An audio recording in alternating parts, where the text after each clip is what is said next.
So, we're back, and last year I predicted this, one of my first videos on this channel, and this year I'm gonna do better, hopefully. And my Giants are once again not here.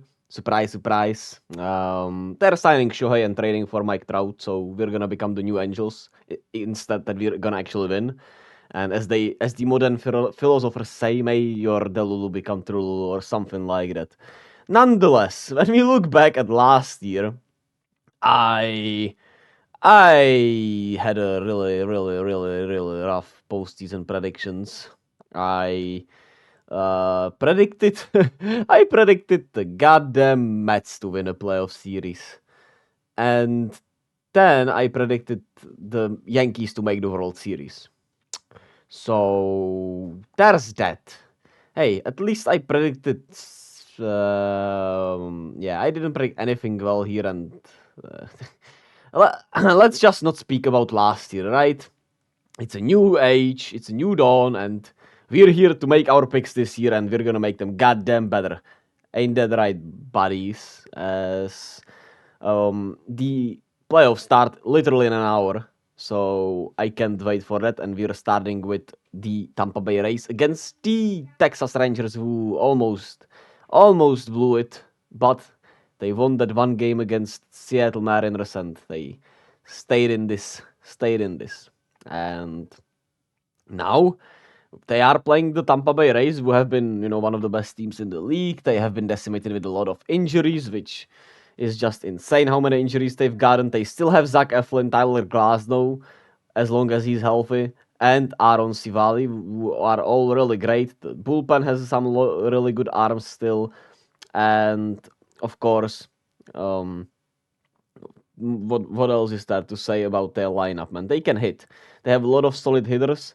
Once again, a little decimated by injuries, but what can you do? They can goddamn play, right? Yandy Diaz had one hell of a year.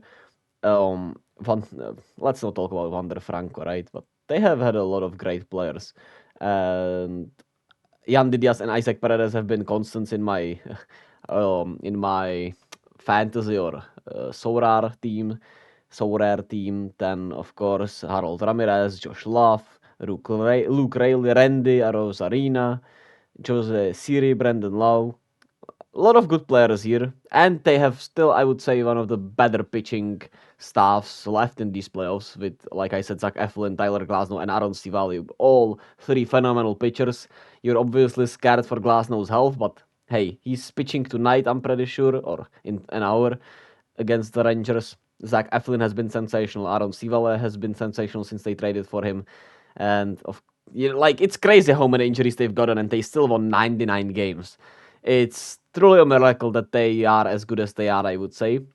But what can you do, right? It's just so unfortunate for them how it all turned out due to all these injuries. But they still have a lot of pieces, like I keep repeating myself a little bit here, against the Rangers today, which the Rangers did almost everything they could to blow this, to just not make the playoffs. But luckily for them, the Mariners choked a little more, and now we're here, and they have incredible hitters. I absolutely love Corey Seager. He's been sensational. He goddamn would have made a run at the MVP if he played the whole year.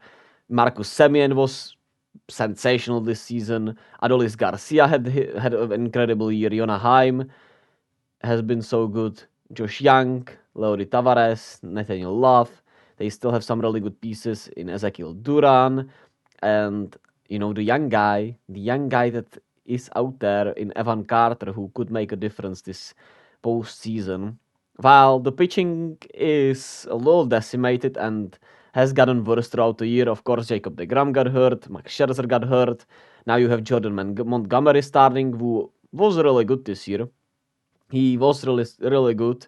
Dane Dunning had some really good starts. Nathan Eovaldi had some really good starts. So the rotation isn't bad, but the bullpen is so bad, man. Every time I watch these Rangers, the bullpen try to blow some games. You have Aroldis Chapman out there, who's known for this kind of stuff. And the bullpen is just bad. Flat out not good. and they've been really bad even more after the All-Star break, I'm pretty sure. So, um, as you can see from how I'm talking about both these teams, I am heavily leaning towards picking towards picking the Rays, and I think they're gonna win in two. Yeah, I think they're just gonna sweep the Rangers, to be quite honest with you. So Rays in two, and they'll face off against the Orioles, which should be a fun series. And I'm gonna instantly pick that one, so we, how can I say it? We don't, I don't know. So we just have it picked already. Like, I don't know what what am I trying to say here. Nonetheless, Adley Rutschman, Gunnar Henderson, Anthony Santander, Cedric Mullins, Austin Hayes, Ryan Mountcastle, a lot of good young players like Jordan Westburg, who I've really liked so far from what I've seen. They have a lot of fun young players that all look the same, which has been a topic around, you know, the Orioles discourse. But nonetheless, that doesn't belong here a little bit. Kyle Bradish has been sensational for them as a pitcher. Of course, Felix Bautista being out for the year with a Tommy John surgery is really rough, and that bullpen has taken a little toll. And it's going to be intriguing to see how that bullpen does in this postseason. And the starting pitching overall isn't the greatest. Grayson Rodriguez is solid. Dean Creamer can do something maybe. Jack Flaherty has been flat out awful for them, which is a biggie for them. And it's gonna be obviously tough for them with the pitching woes, but but the Rays do have some pitching woes themselves in the bullpen. I like the Orioles lineup a little more than the Rays lineup.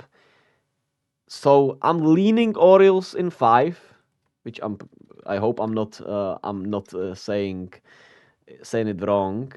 But I think the Orioles will win this series in 5. Um, I don't know, man. I just feel really good about them. I could see the Rays winning fairly easily, right? I think that's why it's gonna be such a tight series. I think these teams are pretty evenly matched, lineup wise. Kinda, what is it? Roster wise, right? So I'm leaning Orioles right now. Maybe after the Rays play these Rangers and look even better, who knows? Who knows, right? The the hitting core for Baltimore, of course, has no real experience, really, right? Which could be a disadvantage for them. But I think youth in MLB just, you know, wins a little more than it does not, and the rotation has been pitching better as the season, closed. And I'm scared for the bullpen a little bit, but they I don't know, man. They just got something about them for me, some pixie dust for me, and it's been a magical season for them. So I think they're going to go through here with win in 5 against the Tampa Bay Rays. Now we move on to the Houston Astros. And I should have been showing this already, but I'm gonna start now. So the Astros here, I don't know why I have so many stuffs open up. As you can see, they've been a little weird. They've been weird. They almost didn't make the playoffs. They still won the AL West due to Texas incompetence in a way. And they've, been up and down a lot. Jose Abreu has gotten it going a little more, which is great for them. Michael Brantley, Chas McCormick, Jeremy Pena, and Martin Maldonado have not. They don't have, that many good depth pieces of the bench. Mauricio Dubon has been a pleasant surprise for them. Jordan is still Jordan, and he's sensational, so you have to be scared for him, of him a lot. Jose Altuve has been, still one of the best, probably the best second baseman in the league, and he just has the intangibles. Alex Bregman and Kyle Tucker. I love Kyle Tucker. Not sure about Bregman, but I trust Kyle Tucker. The rotation has been rough, but Justin Verlander has gotten it going. Christian Javier has gotten it going. They've been pitching better lately. Framber Valdez has been, the pitching has gotten a little worse, let's just say, right? The bullpen has not been as sharp as you can see in Ryan Presley. And the bullpen has some weaknesses. They do look a little too old, which is kind of weird because they don't have, they have a lot of old players, but it's not like they have such a, all the players are old, but they did look a little bit tired, or however you want to call it. And they'll be facing off against the Twins or the Blue Jays, which I should have picked first, but I'm all over the place right now. Nonetheless, Blue Jays or the Twins? That's the question right now. So let us pull up the Blue Jays, who have been inconsistent, which is, I mean, that is their thing in a way, right? I'm really rooting for Brandon Belt. Shout out to the Giants legend. And inconsistent hitting. If they hit, like, I don't know, man. They they are so unpredictable. You could see them just absolutely flailing and getting destroyed, but you could also see them, making it. The bullpen is rough in a way. They've had I don't think anyone has in this playoff. It feels like there is just a lot of rough pitching and a lot of players decimated by injuries by pitching, which could be a side effect to the pitch clock, which has made the game a little more fun, especially for me. I'll admit that, but it could have actually it could have kinda made them more injury prone. But I love Kevin Gausman. He's sensational. Chris Bassett has been great. So they have two really great starters. While the Twins have really good pitching also themselves with Pablo Lopez, Sonny Gray, and Joe Ryan. They've not been pitching, as you can see, lately that great, but they're still really good. They're still really good, and the bullpen has a lot of great pieces. So I literally like the pitching. The hitting has been once again up and down, but I love a lot of their young players. I love Edward Julian. I like Royce Lewis. I like Matt Wallner, and of course Carlos Correa is still here. Byron Buxton is probably not going to play, so that sucks, right? But um, but they are pretty much playing one of the more choky teams. It's a choke fest kinda between these two teams. I would kinda say we all know what the Blue Jays did last year, and I think I'm going to pick the Twins. Actually, I was leaning Blue Jays, but I don't know. I just feel like the Twins will finally beat the playoff allegations, and maybe that's my fault because they have the longest postseason loss drought ever. So, well, in major sports at least. So that is that. And I'm not sure if it's bold, but I'm gonna pick them to beat the Astros just for the sake of it, man. It's baseball. It's unpredictable. It is unpredictable so much. While I still pick the Orioles, it's so unpredictable, right? All these teams are so evenly matched, and one team gets hot and it's over. Then we go to the NL, which has a lot of weirder teams in the D-backs and the Marlins in a way, right? There were some heavy choking involved in these last playoff teams, and we have Marlins Phillies first. So let's focus on that. The Phillies, the Phillies have gotten really hot, as well. They did pretty much last year, right? And they just have something about them. They just have something about them with these playoff runs throughout these last couple of years. They still have a solid, 1-2 punch with Zach Wheeler and Aaron Nola. That bullpen is questionable, but Orion Kerkering has been a pleasant surprise, and it's been better than expected for me, I would say, with these guys. And as much as I would love the Marlins to kinda, go on this 5 seed bullshit run, as John Berti has been sensational lately. And overall, the lineup is a lot hit or miss, but Jake Burger has been a great addition. They've been better, obviously, as they made the playoffs. I really like Jesus Lazardo. Not sure about Braxton Garrett and Edward Cabrera, but I like Jesus Luzardo. And the bullpen is okayish. Nothing says that they should win, kinda. But we've seen this. I mean, baseball, goddamn. It's goddamn baseball. So, that said, all my logic points towards the Phillies. And as much as I would love to go against my logic, I'm just gonna pick the Phillies. To be quite honest with you, I think the Phillies are just better, and they have they just have something more about them. They just have the dog in them. And the Brewers against the D-backs, I'm just gonna pick the Brewers. Brandon Woodruff is obviously missing these wildcard games, which is rough for them, but they still have Corbin Burns, they still have Freddy Peralta. I don't like D-backs pitching. I mean, they are pretty much relying on Corbin Carroll and Gabriel Moreno to be hot, as the lineup has gotten overall cold lately. Carroll Marte, of course, if they can. I mean, they have a lot of solid hitters. If they can get it going, it's going to be awesome.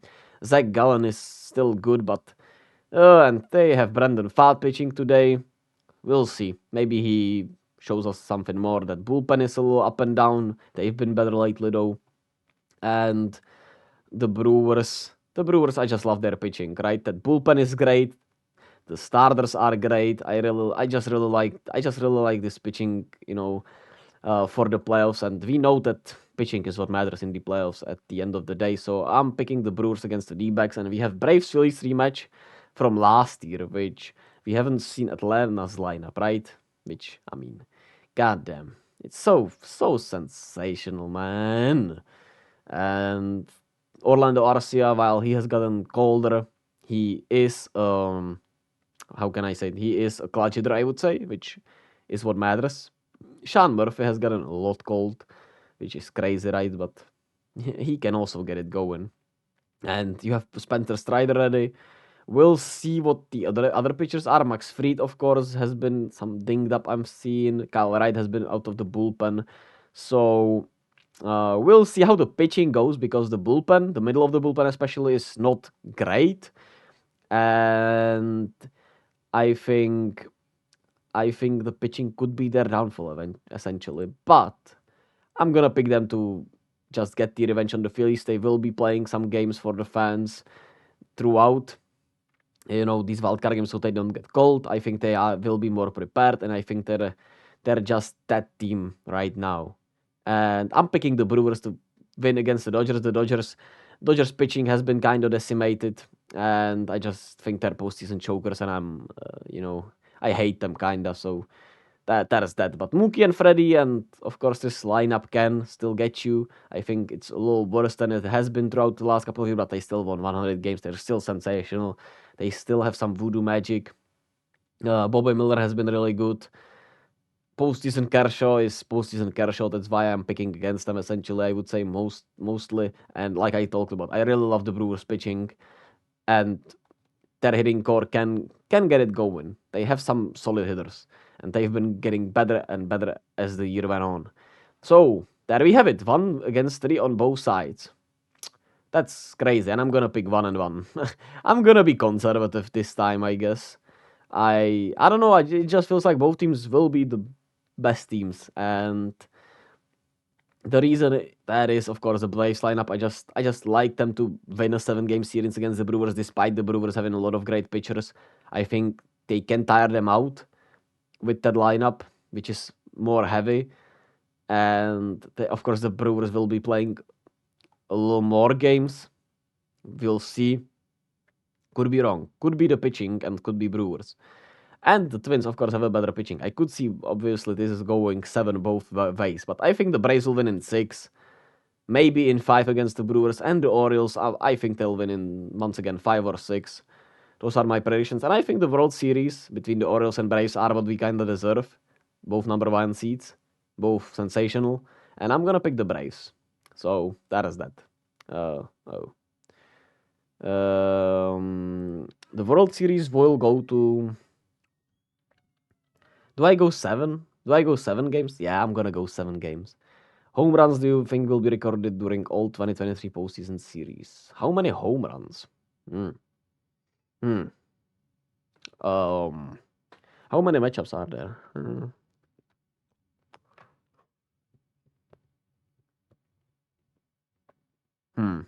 Like, guys, how many home runs? So, we have, at most, we have 8 plus 8 plus 8. So we have 24 matches in the wild card at most. Then Then we have 5, 5, 5, 5. So we have at most 20 matches. And then we have best of 7. So we have 14 and 7. So these are the most amount of matches we'll have. 65 matches at best. How many home runs are there going to be? 65 matches at best. I think is going to be more around like 55 matches maybe. So when we take that into consideration, I'm gonna go like 77 since it's 55, 77. Why not? And how many runs? Wait, 77 is actually crazy kinda. Is it? Is it? But I mean the pitching is gonna be better. I think I'm overestimating this a little bit. You know what? I'm gonna go just 55. That's what the number I calculated based off how many games should be played. So I'm gonna go 55. Why not? It's a good number. And how many runs do you think will be scored? If we are playing 55 games, I think it will be at least 100 runs, right? So 103 for sure. Why not? I don't know. I'm gonna dial that next time. I know this has been weird. I feel like I've been just not at my best, but I just wanted to get this out there just so I can brag if my predictions are right. If not, then I can forget about it until next year where I'm gonna talk about it. And hopefully better videos coming soon.